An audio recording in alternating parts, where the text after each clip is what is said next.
दो तीन बातें मुझे लगती हैं। आज अच्छा रहा, बड़ा शांत भाव से प्रसन्नता के साथ बहस हुई। लोकतंत्र में ऐसा ही संवाद होना चाहिए। जीत और हार न तो हमारे कहे से होती है, न आपके कहे से होती है। फैसला तो जनता करती है। रत्नाकर भाई ने कहा कि 100% 3 तो जीत ही रहे हैं भैया, तो गारंटी मान लो।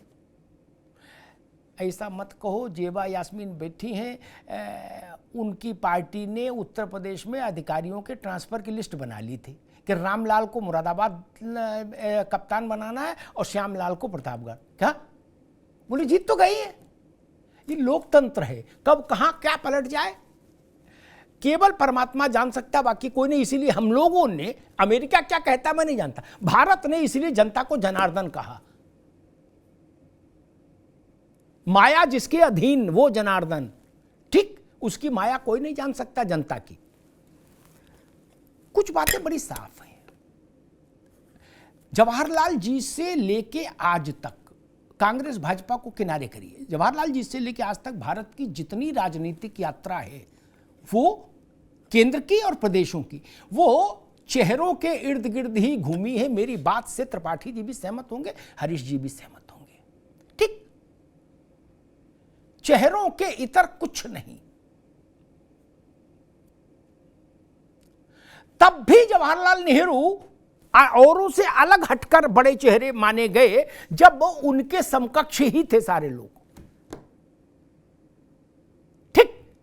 उनसे कुछ 19 थोड़ी ना था, सब बराबर के लोग थे। राजेंद्र बाबू से लेके मौलाना कलाम, मौलाना आजाद तक, पटेल तक, कुछ उनसे बड़े भी थे। लेकिन देश इकट्ठा हुआ नेहरू के चेहरे के पीछे।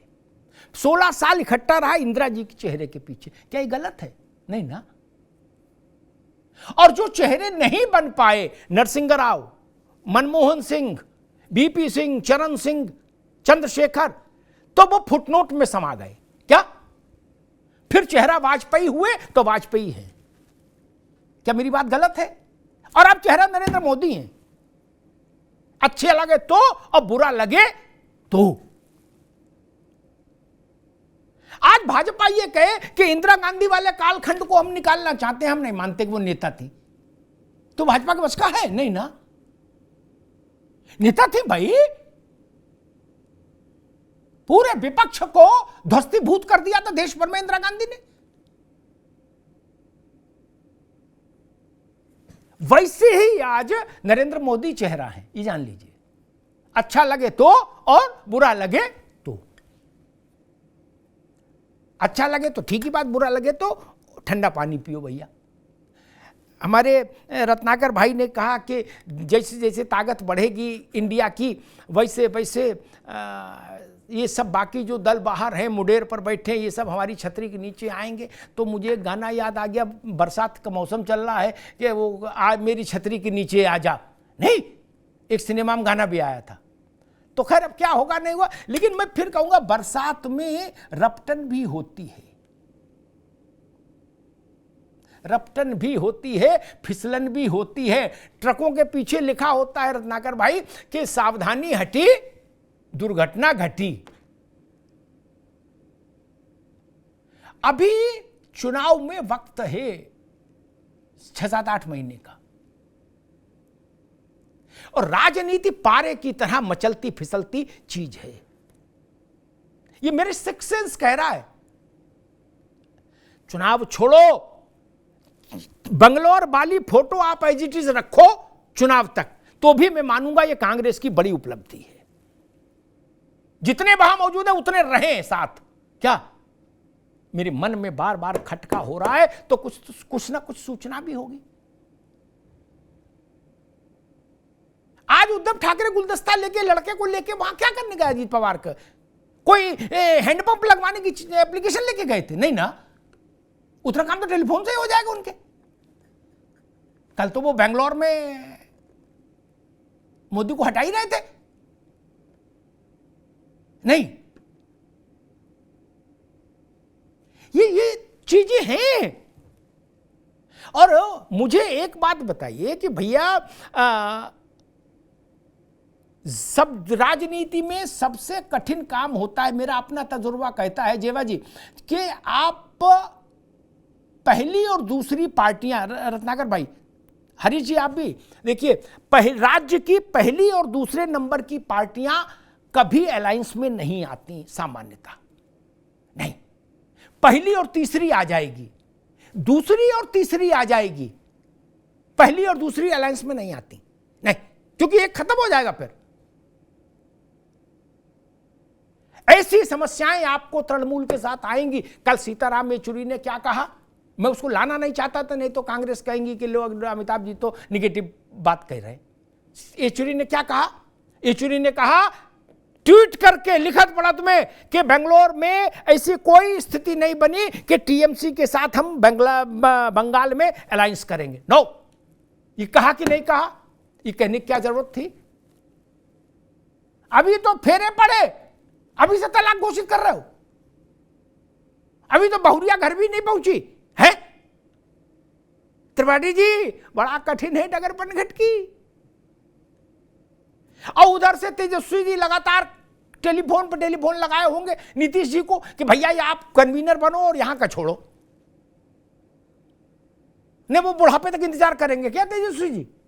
कोई मीठा तो है नहीं भाई। लालू प्रसाद यादव नीतीश कुमार को ऐसा मीठा भी नहीं कि कोई नाभि नाल का संबंध है, ऐसा तो है नहीं। एक दूसरे का सम्मान कर भी चुके हैं पहले। क्या नीतीश बाबू बोल चुके हैं और क्या लालू जी ने कहा था कि इसके पेट पे दांत है नीतीश के? तो अगर तेजस्वी जी का मामला सेट नहीं हुआ, वो कह रहे आप दिल्ली जाओ, यहां खाली करो, यहां मुझे दो चार्ज। अब वो कह रहे दिल्ली कहां जाऊं, एयरपोर्ट पे बैठने जाऊं, दिल्ली में कोई व्यवस्था बने तब ना छोड़ू यहां। मसला यहां फंस गया। मैं इसी बात की कल्पना कर रहा हूं, उत्तर प्रदेश के एक बड़े नेता थे जेवा जी की पार्टी के, मुलायम सिंह के समय के। एक बार मैं उनके साथ बैठा था जेवा, तो उनका लड़का अड़ गया, बोला अब की चुनाव मैं लड़ूंगा। वो कहे भाई मैं जिंदा बैठा, मुझे कोई और तो जगह मिले तब ना तुमको दूं कुर्सी, मैं बेरोजगार हो जाऊं। तो राजनीति तो इतनी निष्ठुर होती है। अगर नीतीश जी कन्वीनर नहीं होंगे तो दिल्ली क्यों जाएंगे? तो फिर तेजस्वी जी की आशाओं पर तुषारापात नहीं हो जाएगा? वो कह रहे दिल्ली में जीतो हारो जो करो यार, यहां का खाली करो, यहां हमको दो कमान। उनको क्या लेना देना बंगलौर से लालू जी को और सबको? बताओ। उनका मूल लक्ष्य होगा तेजस्वी का राज्यारोहण हो जाए, नहीं यही हो सकता। और क्या होगा बताइए? कांग्रेस, मैं इस बात के उसमें नहीं हूं खिलाफ कि आपने इंडिया नाम क्यों रखा है, इंडिया पर सबका हक है। लेकिन हां, मैं ये जरूर समझाइश कहूंगा कि इंडिया नाम रखने से कोई वोट में तात्विक परिवर्तन आएगा, ऐसा मैं नहीं मानता अभी ना। भारतीय जनता पार्टी जब ये नहीं सरकार में थे तो भी भारतीय थे, तब क्यों नहीं वोट मिल गया? राष्ट्रीय जनता दल, राष्ट्र में कहां वोट मिला? कहीं नहीं, बिहार में मिला। ये गिमिक्स चलते नहीं, इनके कोई अर्थ है क्या बताइए? इत्तेहादुल मुसलमीन क्या है? ये ओवैसी की पार्टी का नाम, कि पूरी दुनिया भर के मुसलमानों का मामला यही है। कहां वोट मिल रहा है? छुट छुट छुट पुट। मैं नाम के प्रति अति उत्साह को स्वीकार नहीं कर सकता ना। अगर ऐसा ही होता तो किसी ने मुझे सुबह व्हाट्सएप पर एक चुटकुला भेजा था, उधाई चुटकुला, लेकिन बात तो ठीक ही है। अगर आप इंडिया नाम रखने से इतना उत्साहित हैं कि नहीं अब तो हो गया, चख दिया पट्टा, तो किसी ने भेजा भैया किसी का नाम पीएम ही रखवा दो, झंझट ही खत्म हो, चुनाव की भी जरूरत नहीं। क्या रामलाल अपना नाम बदल के पीएम रख ले, बोले चलो बवाल खत्म हुआ, हो गया चुनाव? नहीं। और एक किसी पार्टी किसी होटल में एक ऐसा कॉन्फ्रेंस कर दो, बोले ये है रामलाल, आज से इनका नाम पीएम है। क्या एक ट्वीट कर दो, चक दे फट्टे? ऐसा नहीं ना। चुनाव आयोग में जाके देखिए जाने कितनी राष्ट्रीय अखिल भारतीय पार्टियां दर्ज हैं, रजिस्टर्ड है। जिनके पास, जो अभी रत्नाकर भाई कह रहे थे, वो कभी चुनाव जीती ही नहीं। ये सच है।